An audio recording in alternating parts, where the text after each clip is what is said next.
Well, Israel's attacked. What?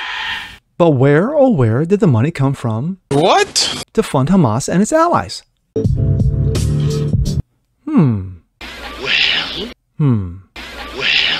Could it have been some old guy currently sitting in the White House right now? Bingo. But then again, it's just a guess. I'm Jazz Berganzo, and this... We go back a long way. She was 12, I was 30, but anyway... is what's next.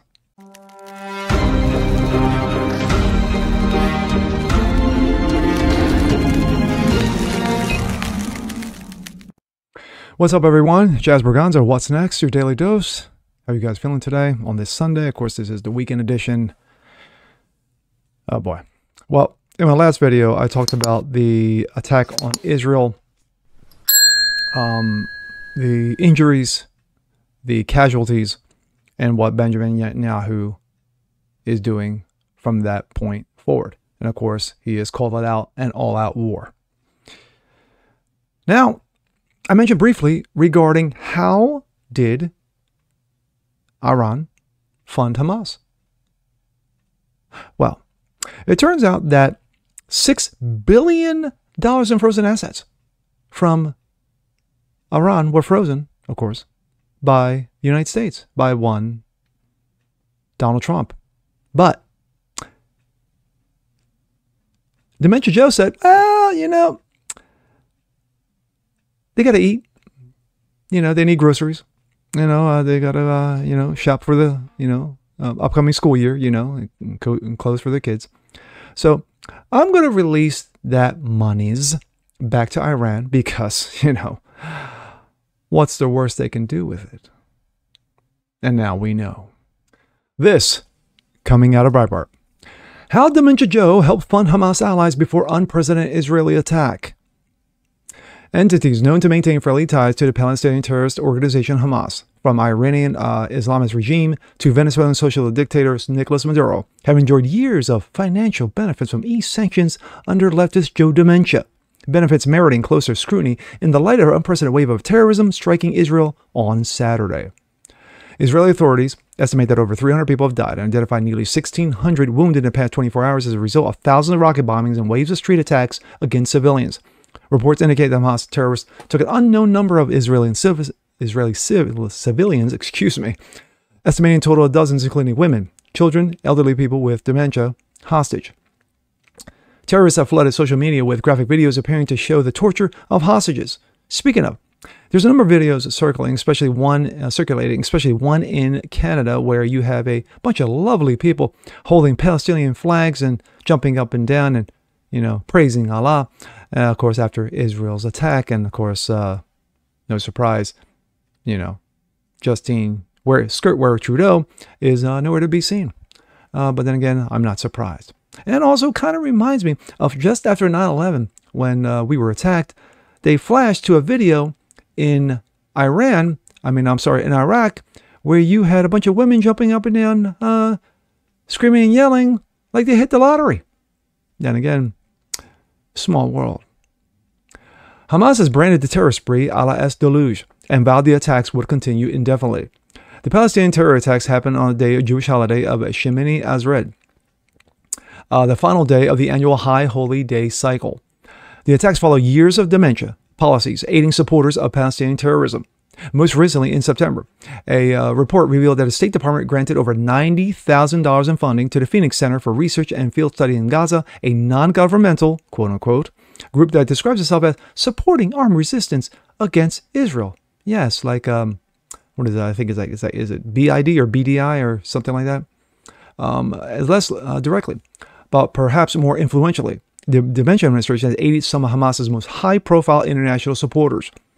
While Sunni Arab organization, Hamas has long maintained close ties with Shiite regime in Iran. After a brief chill in relations during the early years of the Syrian civil war, the Islamic regime and terrorist organization restored their associations. Yes, they got back together again, and they kissed and made up. That the head of Hamas identified Tehran as its largest backer financially and militarily. Military experts studying drones during the attack Saturday suggested that they were at least inspired by Iranian designs, if not outright Iranian-made weapons. The supreme leader of Iran, the Ayatollah Khomeini, celebrated the carnage, of course with pom-poms and handstands, on Twitter account Saturday, writing, quote, "God willing, not my God, the fake God, the cancer of the usurper Zionist regime will be eradicated at the hands of the Palestinian people."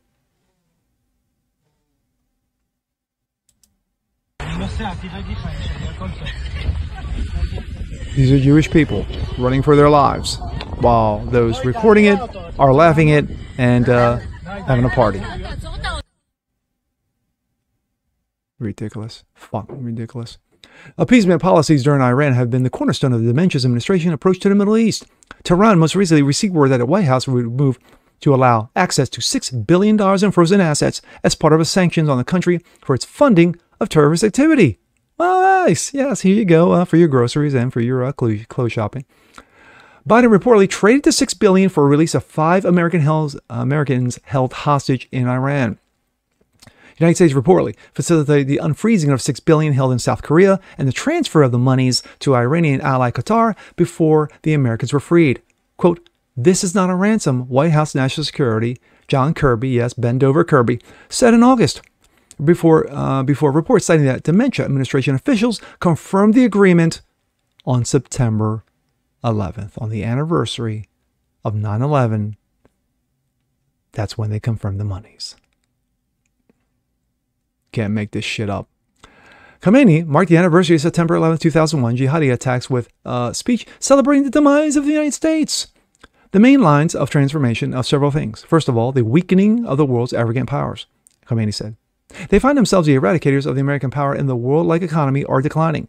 One of the most important indicators of American power was strong was the American economy. They say it's declining. Well, he ain't lying. Hamas is being funded and equipped by Tehran, which by the U.S. is appeasing and enabling in recent months, and billions of dollars have flowed into the regime's coffers, Jake Wallace Simmons, editor of the Jewish Chronicle, observed over the weekend. The $6 billion gift bookends the policies that began early in Dementia. In June 21, Biden lifted sanctions of 3 former Iranian officials and 2 companies sanctioning for engaging in Iranian oil industry on the grounds that targeting entities have allegedly made him verify change of behavior status. Yes, they were playing nice, so let's give them a break. One of Biden's first acts in office in February 21, outside of, of course, endorsing pronouns, was a removal of one of Iran's closest terrorist allies in the region, the Yemeni Houthi movement, from the American government's list of designated foreign terrorist organizations. The Houthi, also known as Ansarallah, have engaged in a bloody civil war in Yemen for nearly a decade under the slogan, "Allah is great, death to the U.S., death to Israel, curse to Jews, victory for Islam." Yes, let's take a known terrorist organization and take them off the terror list, just because. Secretary of State and worthless Anthony Blinken plainly stated that the revocation of the terrorist organization was not a result of the Houthis ceasing to engage in terrorist activity. So you took a terrorist organization off the terror list because they wanted to continue to be a terrorist? Oh. Rather, the objective of lifting the sanctions was to allow money to flow into Houthi-controlled areas of Yemen, allegedly. By focusing on alleviating the humanitarian situation in Yemen, we hope that Yemeni parties can also focus on engaging in dialogue, Blinken said at the time. Yes, it's for humanitarian reasons we're taking you off the terror watch list. My thoughts. No surprise. Not one. This administration surprises no one. One of the first things Dementia did was ease a terrorist group. And then later on, let's take a terrorist group, a known terrorist group, take them off the terror watch list just because they want to play nice. They're really good people. We just don't understand. We're going to give you monies back, because of humanitarian reasons, not because you would continue your terrorist ways. No. Because anybody says anything like that, well, then you're just a bigot.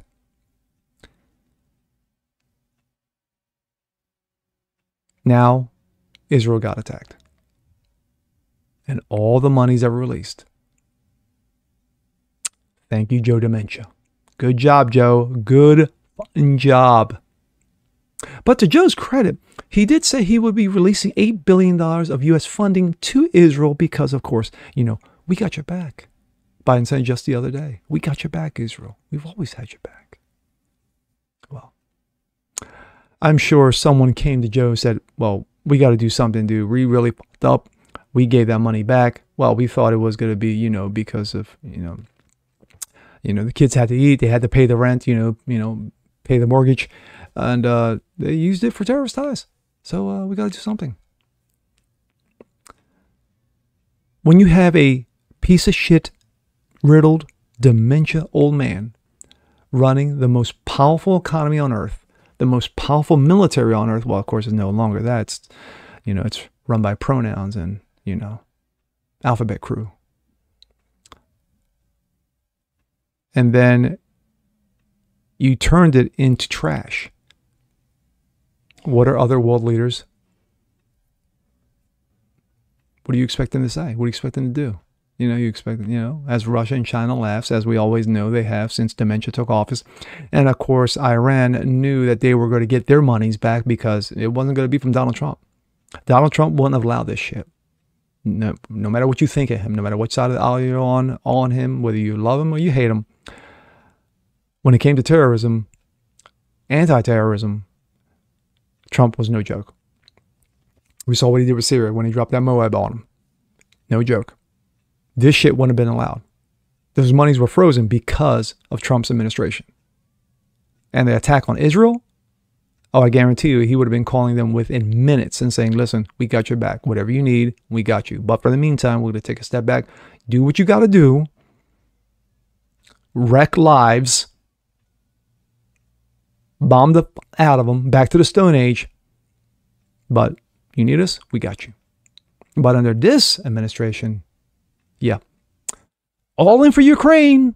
150 billion plus for Ukraine. Wearing Ukraine flag lapel pins. Putting Ukraine flags on your bios. But when it comes to Israel, fuck them. Why? Because they deserve it.